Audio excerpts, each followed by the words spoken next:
This is a real good story about Bronx and his dad, Ryan, real United Airlines customers. We were returning home, and one of the flight attendants asked Bronx if he wanted to see the flight deck and meet Captain Andrew. I got to sit in the driver's seat. I grew up in an aviation family, and seeing Bronx kind of reminded me of myself when I was that age. That's Andrew, a real United pilot. These small interactions can shape a kid's future. It felt like I was the captain. Allowing my son to see the flight deck will stick with us forever. That's how good leads the way. Welcome to Ballot Battleground, Nevada. I'm your host, Ben Margiott, a reporter at KRNV News 4 in Reno. I'm passionate about making politics in this critical battleground state more digestible to the average voter and pushing past the talking points to press politicians for answers. On this show, we take deep dives into the people, ideas, and debates shaping Silver State politics. 7 days after the governor called Nevada lawmakers back to Carson City for a special session of the legislature, lawmakers adjourned sine die late Wednesday night.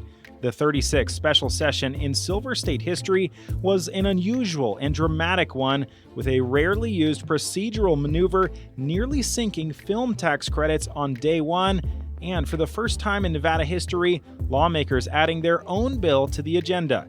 It will have major implications for the state and politics moving forward, with the governor's crime bill likely to be a key issue in the 2026 midterms. There was so much that happened in such a short amount of time. This episode, we are breaking it all down with a few of the reporters that were on the ground every day, covering all the floor sessions, committee meetings, and backroom negotiations. I know it's not our usual every other Wednesday pod, but we couldn't wait to bring you the full recap of the special session. Here's my conversation with Tabitha Mueller and Eric Neugeboren with the Nevada Independent and Paul Boger with KNPR Public Radio. It's like we're in the press room all again inside the Nevada Legislative Building. Paul Boger with KNPR, Eric Neugeboren, Tabitha Mueller of the Nevada Independent. Vibe check on, the day after the special session. How are we all doing this morning? It was a long night for you guys. We're doing all right. Fantastic. Caffeine has really helped. I'm tired. I'll be the one to admit it. I'm the old one in this group. I think I am tired. They went It was until, a long few days. Wrapped up at around 11, but you guys are writing stories, finishing stories, and so it ended. It felt like a regular session sine die night where like they basically go to or past midnight. It might as well have been. Yeah, I will say I don't know what I would have done if it went into today. I think my fumes were fading. Yeah, I'll admit you guys saw it. I was straight napping in the press room yesterday. So it was a long week. Major props to you. You guys crushed it with your coverage throughout the entire longest special session in Nevada history, or as I joked on X yesterday, the shortest regular session in Nevada history, because that's kind of what it felt like to me.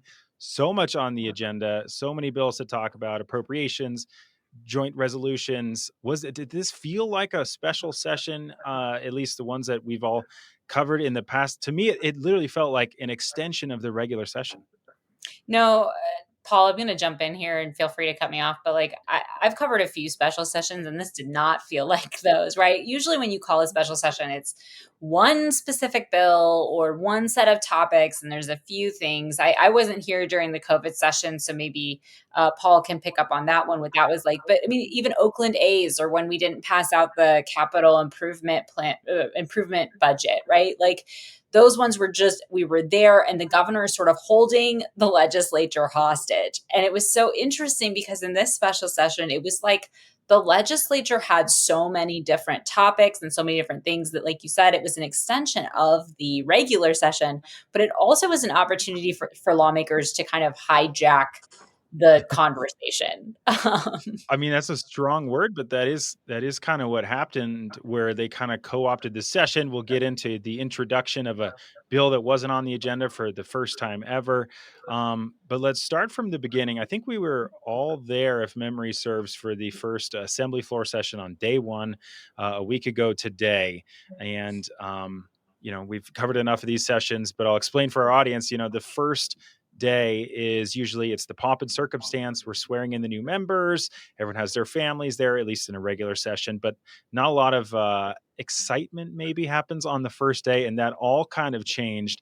Who wants to take a stab at what happened when Assemblymember Selena LaRue Hatch a Democrat from Reno, stands up unexpectedly. Who wants to narrate for us what happened? I'll take this one, Ben. So essentially, Celina Ruhach, who represents Reno, is a Democrat, is a progressive. She literally in the opening minutes of the session invoked a very little known procedural rule related to the film tax credit proposal. It had just been introduced, and she had invoked a rule that it seems the speaker was unaware of, and that rule essentially says that any member can file a motion to reject a bill, and if that motion gets a majority support from lawmakers, then the bill cannot be considered during this legislative session. And it ensued about an hour of chaos where they brought in legal counsel to determine if this was something she could do and whether they had to follow this motion. They began counting votes on the floor with a post-it notes to see where votes stood. And they took the unprecedented measure of bringing in an assembly member over Zoom who was in Las Vegas at the time, and that was Assemblymember Tracy Brown May. And that was the first time, based on my recollection, the first time since the pandemic that a member had voted over Zoom. And that vote proved to be critical. So the vote on the motion to reject the bill tied 21-21, which means it failed because it needed a majority support. So that allowed the bill to move through the legislative process. And it's funny because, as I'm sure we'll talk about, film tax credit bill died. So it was kind of a full circle moment from the opening minutes to the final minutes of the session. And but it was, in my mind, like a shift in power dynamics, because this was a legislator who does not hold any leadership positions and he doesn't chair any committees. And she was almost able to kill the bill before it even got a hearing. And that really kind of laid bare real divisions that exist in the assembly that I think were evident throughout the session. Yeah, I think that was foreshadowing and setting the tone for how the rest of the session was going to play out. Tabitha and Paul, so we know, and it was kind of made clear that Speaker Yeager, who tried to challenge her on this rule, didn't really know it. She told reporters after the fact, I'm a high school teacher, like I did my homework, I knew this rule. Did you guys know? Like what was going through your mind? I didn't know, and I've seen thousands of motions on the Assembly and Senate floors over the years. You really, really, really have to know the rules, especially if you're in leadership. Are you going to know every rule at every given second? Probably no, that's just impossible. But you really need to know what the procedures are. And this is actually a case where I think the nature of term limits has actually kind of played into this a little bit, right? We have lawmakers who largely do not spend a lot of time in chambers. They may serve 1, 2, 3, 4 terms maybe. The speaker, I think, has only served 5 terms. I think he wasn't termed out. He could go another term, but he's choosing to leave the assembly. And what this means is, like, lawmakers aren't spending that time where they see these procedural moves, where they see these sort of tactics play out, because it is incumbent upon the minority in any sort of situation to use every tool to their advantage to halt the bill, right? That's what their job is, and it's incumbent upon the majority of the supporters to get it across the finish line. So I think that tactically it was using every tool at her disposal, and she really, really set the tone, like Eric was saying, of showing there is not nearly as much support for that bill as I think a lot of us were led to believe, because traditionally, politically speaking, you don't call a special session unless you have the votes for the legislation you're proposing. That's usually rule number one. And it seems like a lot of promises were made somewhere along the line, and couldn't get across the finish line. Well, and the rule is so interesting because I think I was talking with some lobbyists, and I have not yet had time to verify this. I did ask the Legislative Council Bureau's Research Division when the last time that rule was invoked, and they didn't have an answer because you'd have to dig through every single floor session for the last however many decades. But a lobbyist had recalled that it might have been used in 1980. I mean, that's how far we're talking about as far as that rule's usage. And I mean, Ben, I was also surprised. I don't spend my days poring over the Senate standing rules or the Assembly standing rules unless I have to. And it was funny because I actually asked Assemblymember Selena LaRue Hatch about it. And I was like, what was that process like? How did you kind of find this? And she sent me pictures, I'm kidding you not, of like highlighted rules and procedures with like yellow sticky tabs and pink sticky tabs. And I was just like, what a classic teacher move, I was going to say, yeah, it's a very high school teacher of her. So, I mean, long story short, so this vote ties, as Eric mentioned. And so ultimately the bill is allowed to move into committee, but I think it kind of portends the difficult road ahead for the film tax credit bill. For our listeners who might not know, I'll have someone take a stab at the 30-second rundown of what this measure would do for mostly for Southern Nevada and the Summerlin Studios project down there. Yeah, so it would drastically increase the state's how much the state gives out in film tax credits. If it had passed, the state would have been on the hook for setting aside $1.8 billion in tax credits to the film industry from 2029 to 2024.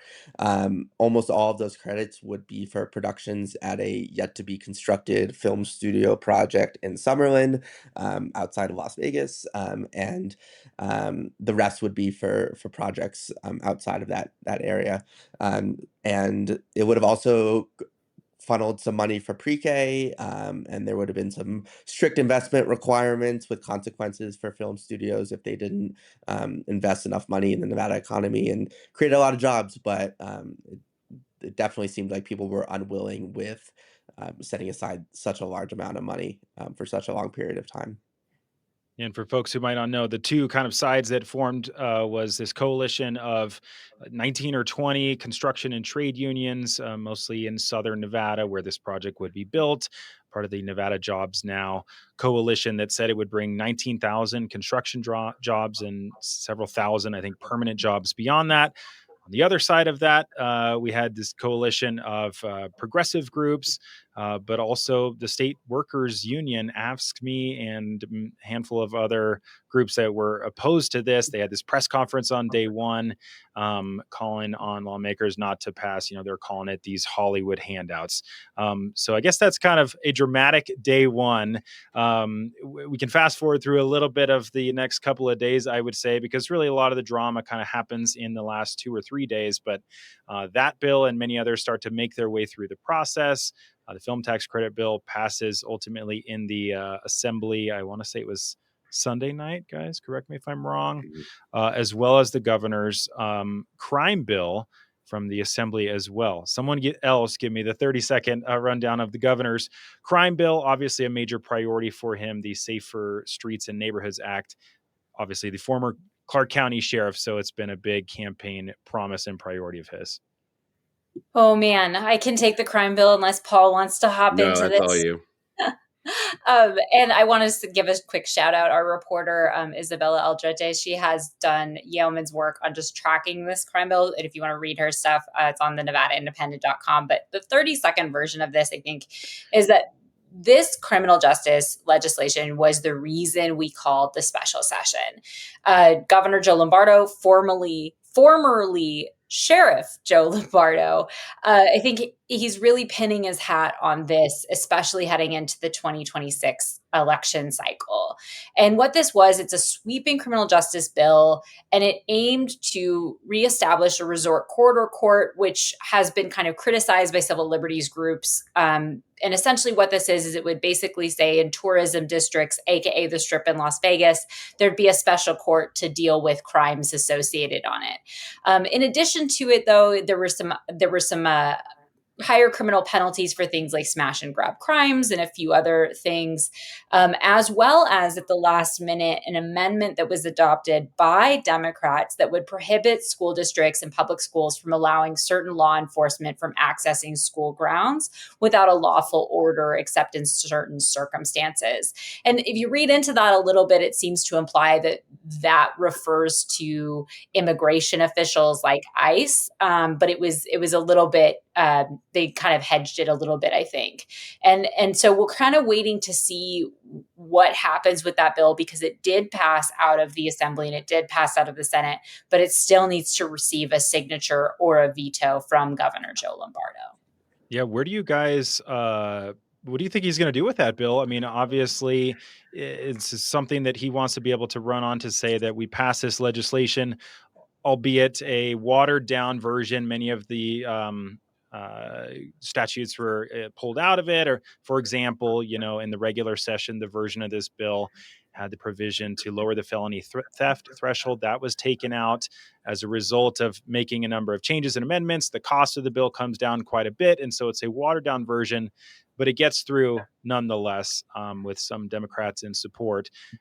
But with this, some maybe would call it a poison pill provision. I've heard that term thrown around, this immigration enforcement amendment. Some people would say that, it turns schools into sanctuary places. The governor vetoed a bill to do exactly that previously. What does he do with this bill?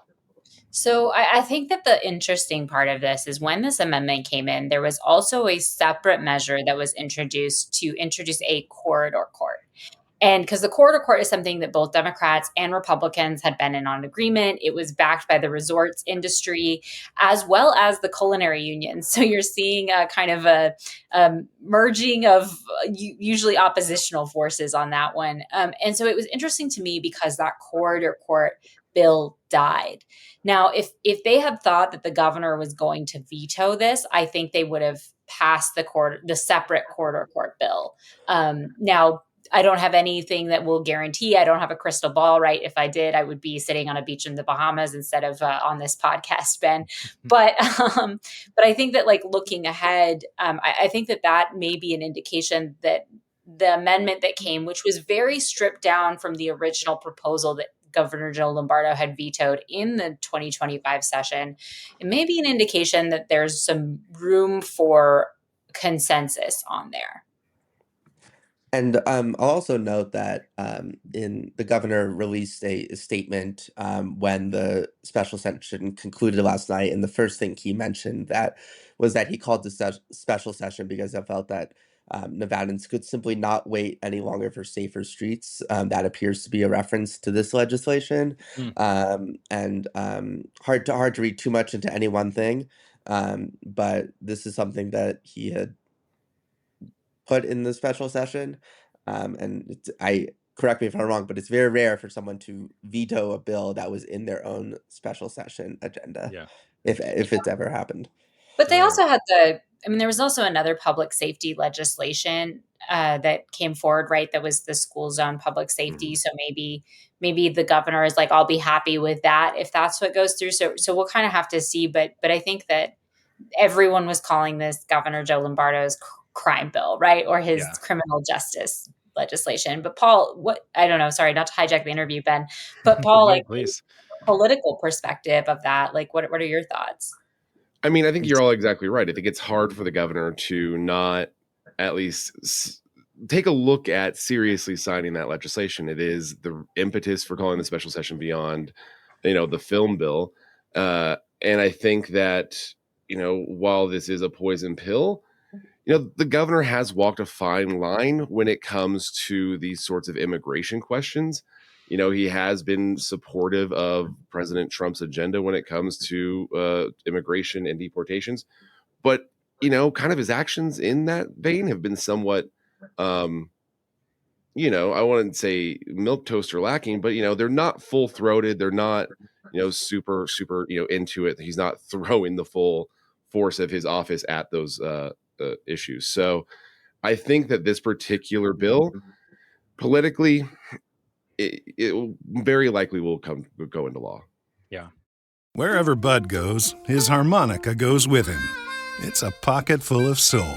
Now he's living with prostate cancer. He asked his doctor about Xtandi and enzalutamide. Extandi 40 milligram tablets treats men with prostate cancer that has spread to other parts of the body and responds to a medical or surgical treatment to lower testosterone. Extandi may cause serious side effects: seizure, a brain condition called PRESS, allergic reactions, heart disease that can lead to death, falls and bone fractures, swallowing problems, or choking that can lead to death. Stop Extandi and get medical help at once if your face, tongue, lip, or throat start swelling. Tell your doctor at once if you faint, have a seizure, quickly worsening headache, decreased alertness, confusion, vision problems, chest pain or discomfort, or shortness of breath. Extandi can cause harm to an unborn baby or miscarriage. Use birth control during and 3 months after Extandi. Common side effects include muscle and joint pain, feeling unusually tired, hot flashes, constipation, less appetite, diarrhea, high blood pressure, bleeding, falls, fractures, and headache.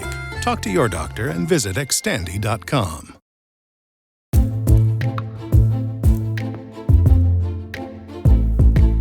And he will take some flack, and I think he already has, from some folks on the right who, again, would call it a sanctuary bill.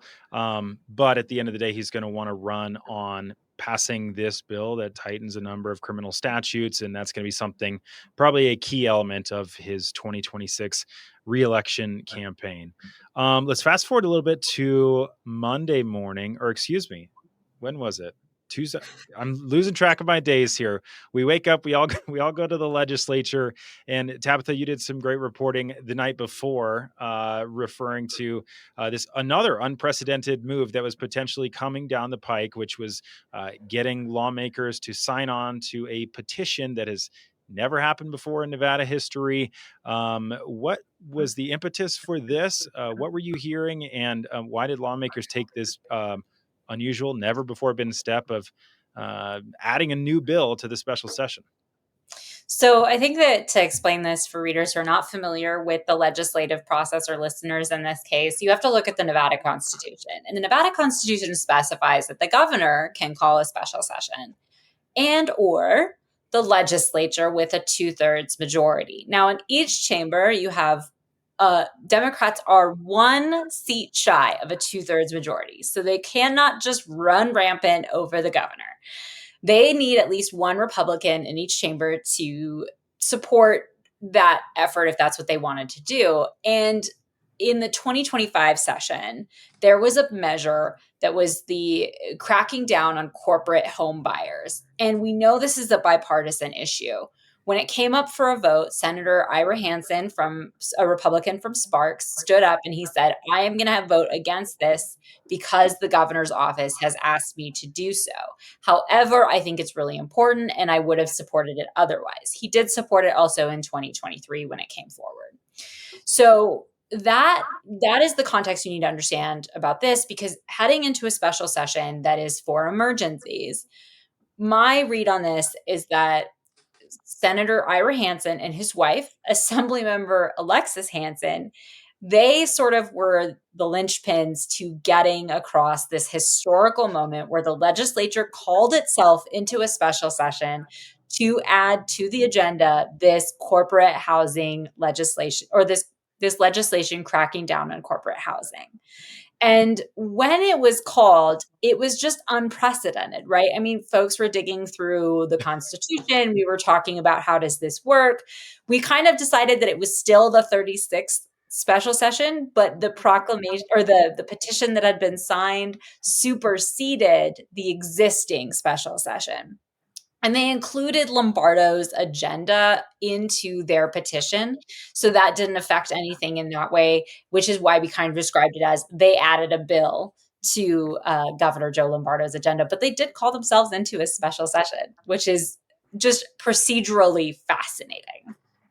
And so yesterday, I'm getting my days back to me now. This was yesterday, Wednesday, what ended up being the last day of the special session. When this finally comes to pass, we have this dramatic floor session on the Senate side, where Senator Lori Rogich, a Republican, starts going after Ira Hansen for the work that he's been doing behind the scenes to bring this to fruition. She calls it reprehensible, I believe was the word that was used, that he was kind of doing this and leaving Republican senators, she said, in the dark. He said he was just trying to make sure that the negotiations were ongoing. He didn't want to kind of ruin those. But ultimately, this bill that would limit corporations to collectively purchasing 1,000 homes in the state per year, that measure gets heard and is part of kind of the final negotiations in the bills that are all kind of up in flux as we head into what is feeling like the final hours of the session yesterday, Wednesday afternoon. Eric, you've been covering obviously the housing issue here. Well, let's just fast forward to the end, I guess. After all of that, this bill passed in the Senate, and it goes over passed Right? unanimously in the Senate, so it has the full support, Republicans and Democrats. Goes over to the Assembly side. What happens over there? The most unlikely thing, the person behind all this votes against it. What happened? Yeah, so as Tabitha mentioned, one of the people who crossed party lines to sign this petition to add a bill to this agenda was Assemblymember Alexis Hansen, who's a Republican. And the bill in the Assembly and in the Senate needed 2/3 of legislators in support. And as Tabitha mentioned, Democrats are one seat shy of a 2/3 majority in both chambers. So they needed Alexis Hansen to join Democrats in the Assembly for the bill to get across the finish line if we were to assume that all other Republicans would be voting against it. And she voted against the bill. And it was a very surprising move, and it happened, I think, almost at the exact same minute that the film tax credit bill died Yeah, in the opposite chamber. Um, and we unfortunately were not able to speak with Alexis after. Like, she and her husband, Ira Hansen, both left the building in quick succession after that. But it was quite a turn of events, and something we'd been talking about is, as reporters, we write for different outcomes that may be happening, so that once something happens, we don't have to start from scratch. I'll be the first to admit we didn't have a pre-written story on this because all the momentum throughout the day seemed yeah, to be like this was going to pass and reach the governor's desk. And I think the fact that the Senate had passed it unanimously, I was talking to someone, they did that because they probably had the go-ahead from the governor to right. do that. And it did not happen. Yeah. For Senator yeah, Well, I go was going to ahead. say Senator Ira Hansen said as much on the Senate floor that, this is with the backing and the support of the governor's office on this one. And so then you have the bipartisan vote in the Senate. You think all parties are kind of on board here.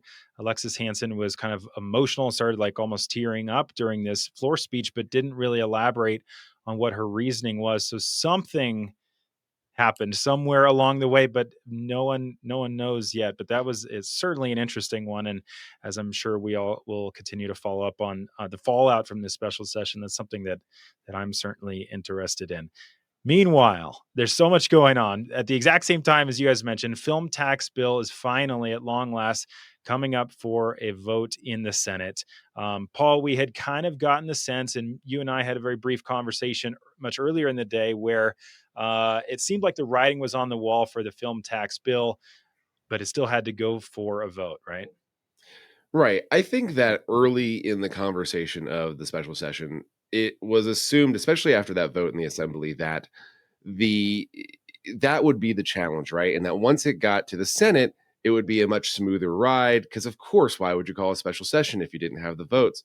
But once the bill really stalled, and it stalled, it passed Sunday night, Monday night sat on the agenda, Tuesday it sat on the agenda, and the entire time you could really get a sense in the building that things were changing, right? The tide was flowing out, and you saw that the lobbyists, the big time lobbyists for the trade unions and for Howard Hughes and for the movie studios, they weren't smiling quite as big as they were at the beginning of the session. They were moving a little bit faster. And you also saw a lot of people enter the building who would really not otherwise not be there, especially during a special session. We saw people like Governor Sandoval, Mayor Sheevy.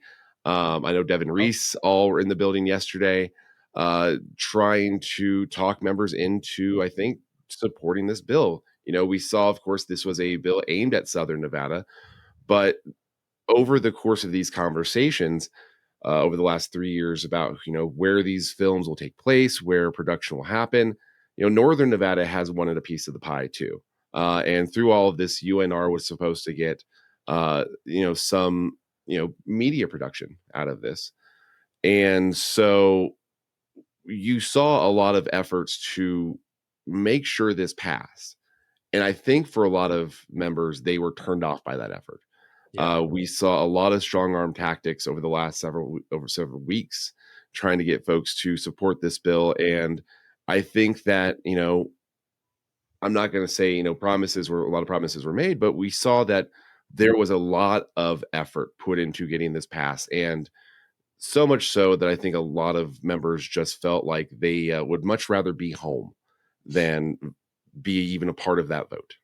We heard the word of like harassment, I think was thrown around, maybe said on the Senate floor, where, some of the tactics that were allegedly being used to try and flip some of these senators kind of bordered on harassment. Tabitha, have you seen anything like that I before? I hadn't mean, seen anything so publicized before, right? I mean, at the start of session, Senate Minority Leader Robin Titus from Wellington, she got up and said that bullying should not be tolerated, that there should not be the high level of pressure that was on lawmakers. We saw Senator Dina Neal, who's from North Las Vegas, historically has been, in opposition to these, get up and say, look, I am voting for this legislation, but she condemned what she called kind of bullying tactics, intimidation. I mean, she even said that she's like, my vote is not the result of bribes or, people saying, hey, if you can, we'll sweeten the pot with this, if you can do that. And I think to a certain extent, sometimes when you're trying to get from a lawmaker's perspective, when you're trying to get people on one side of a piece of legislation or on another, you sort of say, hey, look, I'll sweeten the deal. Maybe we can, you get this fancy thing and I get this fancy thing and our districts are both happy. Right. And so I think that like there was a lot of that going on. And just to publicize it in that way on the floor was pretty interesting from my perspective. very, very unusual. All right. Who was among you guys was actually on the floor for the vote in the Senate on film tax bill? What was the reaction in the room there in the chamber? Well, I know that what you had folks were watching. I mean, you had folks in the upper gallery. It was packed. I was out in the main hallway between the two chambers. You had lobbyists that came over, and some of them were actually watching my computer to see what the vote would be. And I think that proponents of the film tax credit, folks that have said this would create thousands of jobs, this is what we really need for Southern Nevada. Northern Nevada, got the Tesla gigafactory. They were I think folks were really crushed. They were really disappointed. But then on the other hand, folks that had said, we don't like this film tax credit, described it as a Hollywood handout, picking winners and losers in the economic development realm. I mean, I think it was just some sheer joy from those folks in the building, right? And I think a sense of vindication too, that, it hadn't made it to vote in the Senate. Everyone had kind of assumed the Senate would pass it. And it didn't. Yeah, the longer it dragged on, you started to feel like it was slipping away. And we should point out too, the vote ultimately was 10 yeses, 8 nos, but 3 people were absent, and you need in the Senate to get to 11 votes for something to pass. So it falls short ultimately by 1 vote. 3 Republican members were physically not in the chamber. Presumably that's kind of part of their protest. Some people had trips planned and whatnot, but just left the building entirely. 1 member was allowed to vote remotely, I believe, which was Senator Edgar Flores, who voted no. Anything that stood out to you guys, aside from you mentioned Senator Dina Neal, who said she was basically against the legislation but voted for it? That was a confusing vote. Any other votes from that really stood out to you guys? I think not necessarily the vote, but I just want to talk about the process real quick because you mentioned remote voting. I think that is going to be one of the big things that we remember about this bill, not necessarily the policy or, how many jobs would have been created. To get to that tie that we originally talked about, right? That 21-21 tie to even get it to committee. The speaker had to get a assembly member to remote in from Las Vegas, it seemed, and hold a vote. And then we saw 2 members vote remotely for the bill on Sunday night. And while we saw remote voting during COVID, those COVID special sessions, those votes were taken in Carson City, the seat of government in Nevada. And the Constitution is pretty clear that the votes have to be counted in the seat of government, which is Carson City. So I'm curious, as we move forward through the legislative process and as we continue to see more and more happen in Southern Nevada, in particular, through the legislative process, with their legislative buildings down there, I'm wondering how much more of the legislative process is going to start happening in Las Vegas. And do we see lawmakers come up to Carson City like they do for sessions? Yeah. Does it set kind of a precedent? Not only the remote voting thing, we saw Assemblymember Cecilia Gonzalez take a protest vote from her own office, for which she was granted an extension by the speaker. But other people that might be in Southern Nevada, other parts of the state, or out of state. I mean, I think people are worried a little bit about the precedent. Absolutely. I mean, it's sort of like what counts, what doesn't count. And it was so funny to me because as the session dragged on, we saw more and more people who are leaving the Capitol, right, for whatever variety of reasons. Just bounced. Yeah, I mean, and even lawmakers who had said, look, we shouldn't allow for remote voting capabilities, like they weren't present. Like I think that procedurally it sort of raises these questions. But the other thing that I think is important to note is that we don't know what this fully means unless someone litigates, right? Like so much of this is sort of like it's uncharted territory and that it stands until it doesn't stand anymore. My guess would be that if the film tax credit legislation had passed, it would have been ripe for a challenge. Now, whether or not it would have succeeded, I'm not a lawyer, so I can't say. But I think that would have been something even if the corporate housing legislation had passed, right, saying corporations are limited in what homes they can purchase, that would have been ripe for a legal challenge just because that process has never happened before. And there might have been questions. Do we have to gavel in for a new special session? Does that, how does this work? And maybe they succeed or maybe they fail, but we don't know until that happens.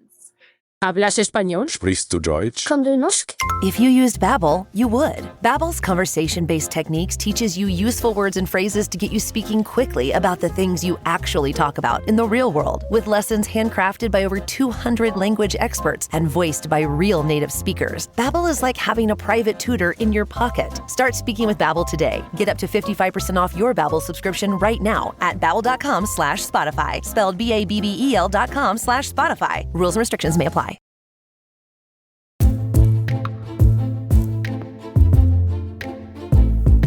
And I also think just looking big picture, and thinking about what this special session will be remembered as, there will obviously be the specific bills that the corporate home buying, the film tax credit bill, but I also think there is, especially on the assembly side, appears to have been a lot of public loss in trust in just the process. The assembly side was the chamber in which phone testimony during bill hearings was Right. not Yeah. allowed for the entire special session. That was allowed on the Senate side. And I think that there have been arguments raised that essentially the assembly allowed someone, say, in Las Vegas or elsewhere in Nevada to vote remotely on legislation. But if someone was not, say, in person at the Las Vegas Legislative Building or in the Carson City Legislative Building, a member of the public could not provide testimony on a piece of legislation. And I also think the one other context of this is the top 3 members of the assembly are not going to be here in the next legislative session. There's going to be a changing of the guard at the top. Speaker Steve Boger is not returning. Majority Leader Sandra Jauregui is running for Lieutenant Governor. Speaker pro tempore Danielle Monroe-Moreno is running for Mayor of North Las Vegas. I'm particularly interested in where the assembly goes from here, because there's changes both in composition and just public perception of the body right now. Absolutely. It'll be interesting to see how much of an effect what has transpired in this 7-day special has on the 2027 and future regular sessions. Let's go rapid fire here at the end because we are running out of time. But just I want to tick through a couple of the bills that did pass that didn't generate maybe as much of the headlines. There was the measure dealing with SNAP coming out of the government shutdown to ensure that Nevadans don't go without food assistance in the event of a future government shutdown. That bill, I believe, passed unanimously, I think, in both chambers. A school zone safety bill, a bill allocating funds for rebuilding of people that were displaced and affected by the Windsor Park incident down in Las Vegas. Any that I'm leaving out, guys? Or Tabitha, you should mention Senate Joint Resolution 1 from late last night, right? Well, there's Senate Joint Resolution 1, and there's the healthcare bill 2, which is going to put $60 million as a part of a one-time allocation, but I'm told they're planning on making it long-term into cancer and healthcare research development, as well as some funding for reproductive health. And Senate Joint Resolution 1, which is going to be a really fun time for all of us covering elections. Essentially what this did, it came last minute, sort of a surprise move by the Senate. And it said, we're going to try and enshrine mail-in voting into the Constitution, along with expanded mail ballot drop boxes. And they just needed a majority because it was a constitutional amendment. It's not a bill necessarily. And so then they passed out of the assembly as well. And then it needs to go before the legislature again, the next legislative session. And then it will go before the voters if it keeps moving forward in that process. And for people who are who may be thinking, we already have universal mail ballots in Nevada. Basically, what this would do, at least in terms of mail ballot distribution laws, is it would enshrine it in the Constitution, which would make it harder for lawmakers to overturn in the future. So if, as Tabitha mentioned, every step along the process receives the necessary approvals, then in the Nevada Constitution, it will state that every registered voter will automatically be sent a mail ballot, but they are allowed to opt out of receiving one, which is what the current law already is in Nevada. And then I also just wanted to flag another bill. There was just an appropriations bill that had allocated money for a whole bunch of state programs, and one of those was related to SNAP. People might have remembered there was the big federal bill that passed over the summer had changes to the SNAP program that includes increased potential costs from the state. The state is going to have to pay more to administer the program. The legislature allocated some money to cover those costs, and the state may have to pay an share of the actual benefits themselves if they make too many mistakes in distributing SNAP benefits.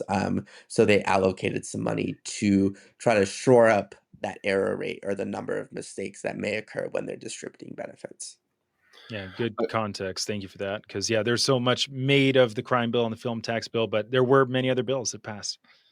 I also want to flag a couple as well. We saw one SB 8, which was interesting. And essentially it was a labor bill that said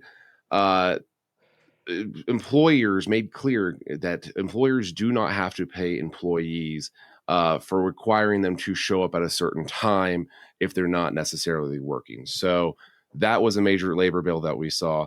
SB 7 is actually really interesting and essentially says that first responders, police and firefighters who suffer from lung conditions later in life, well, those lung conditions are now going to be considered automatically service related. So that is going to be a major issue for cities and counties in the state moving forward. That's going to cost them quite a bit extra money because if any of those first responders get any sort of sickness later in life, that could be big payouts. Also, we saw an interesting bill, and actually AB1, I believe, or maybe SB1, I can't remember. It was the car insurance bill. And the reason that was interesting is because earlier this session, or in the regular session, I should say, we saw a bill that would essentially make it easier for the smaller car rental companies to charge insurance, I believe. Unfortunately, what they did is they were essentially made car insurance mandatory for all car sales, even for the larger insurances. So it was going to now cost a lot more money to rent a car in Las Vegas. And when you're already talking about the cost of Las Vegas being a big trip, that was something that was on very much everybody's radar. Absolutely. Okay. Thank you, guys. All right. At the end here, this is my final question because I think this is as we zoom out, we're looking ahead to 2026. It's ultimately the governor that set the agenda. He put all these bills, with the exception of the housing bill, on the agenda. Was this a successful special session for Governor Joe Lombardo?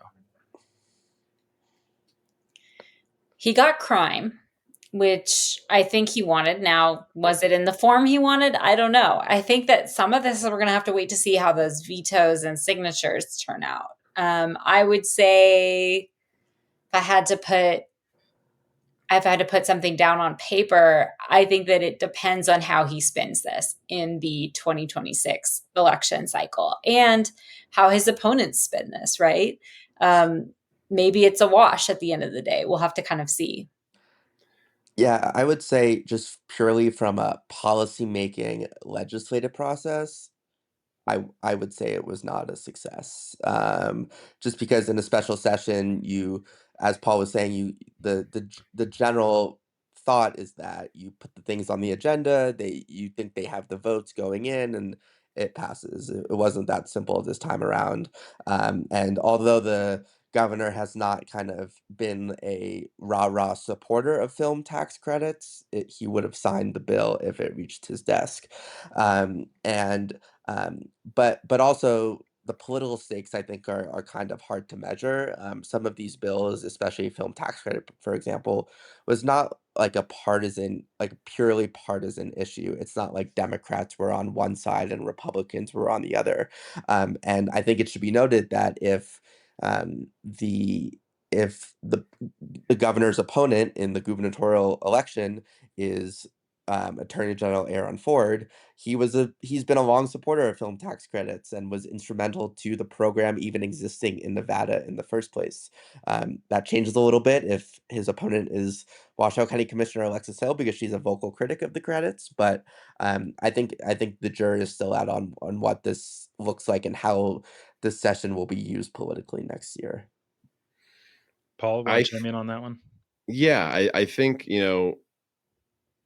Eric's right. It's a wash at best. I think no one's a winner in this special session. I really think we saw a breakdown in communications between both chambers, between the governor's office, between their members, between lobbyists. I think this was a truly poorly executed legislative session just from somebody who's watched 5 of them in this state now, who's covered 5 sessions. This did not look great for anyone.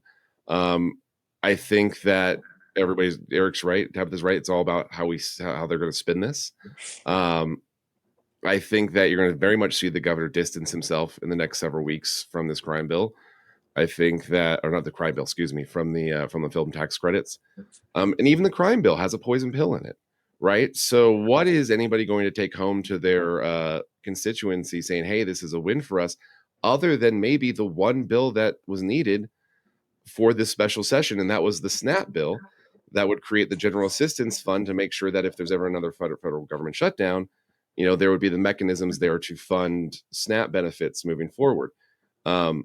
That's the one bill that I think was actually kind of needed at the time. And that was the one bill that, was probably the easiest to move forward. So I don't know, just kind of as a participant or as a watcher and as somebody who it's less than 24 hours since Sine died. There's a lot of big feelings from a lot of folks. And I think that you're going to see that play out kind of in the back rooms. And in the donations that kind of happen next year. I will say, I think progressive groups are coming out of this pretty happy about what happened. Yeah. The film tax credit bill died. I don't know their role behind the scenes in certain things, but there was a immigration protection amendment added to the crime bill. There was a mail ballot constitutional amendment for a special session declared by a Republican governor. I think progressive groups have got to be feeling pretty good about how things shook out. I was actually about to say something very similar. And I wanted to note that I think the one lawmaker who can be really excited, at least one, is Senator Dina Neal, because she finally got the funding for Windsor Park. And that's something that she has really pushed for. And also, she was not a fan of the film tax credit legislation. When we asked her about it, she was positively gleeful last night, or when she said that. She's like, yep, I voted for it, but it died, and I am okay with that. So... And before we go, I would be remiss if I didn't ask you guys if you're all wearing your Louboutins today. You know, I think I'm Now that you wearing... mentioned I it, should will. explain. I should explain the inside joke for people who might not know. And this is a bad joke on a podcast because it's audio. I can't show, but maybe we'll link to it in the show notes. One of the inside jokes, or I don't, petty, maybe not the right word, but Speaker Yeager posted a photo wearing his Louboutins. Assemblymember Selena LaRue Hatch, and they kind of butted heads earlier in the session, posted a photo shortly thereafter wearing, I think, teacher shoes that she bought from Shields is how she described them. And so it was just it kind of highlighted some of the sniping back and forth that we did see throughout the session, right? Absolutely. I think I am wearing some secondhand white sneakers that I bought.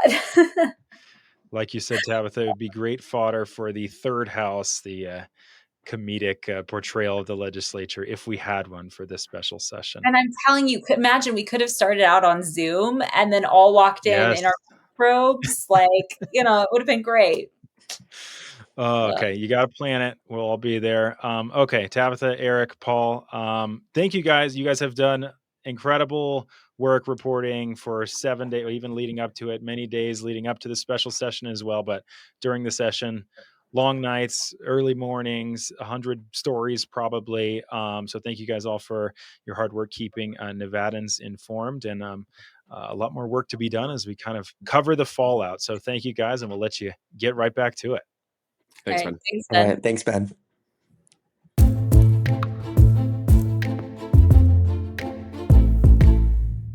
A special thank you to Tabitha, Paul, and Eric for joining me for this episode. And a quick listener note before I let you guys go, this may well be our last episode of 2025. If you remember last year, we went on hiatus for the holidays. We're planning to do that again, but may come back into this feed if there is any major breaking news that we need to cover. But if not, we will see you for our full 2026 midterms coverage starting up in January. If you made it to the end of this episode, I really appreciate it. If you have guest ideas, episode ideas, questions, comments, compliments, concerns, anything at all, I want to hear from you. Send me an email at bjmargiott@sbgtv.com and put Ballot Battleground Nevada in the subject line. And if you have a moment, please leave a rating and a review. That helps the podcast show up higher in searches so more people can discover Ballot Battleground Nevada. Thanks for listening.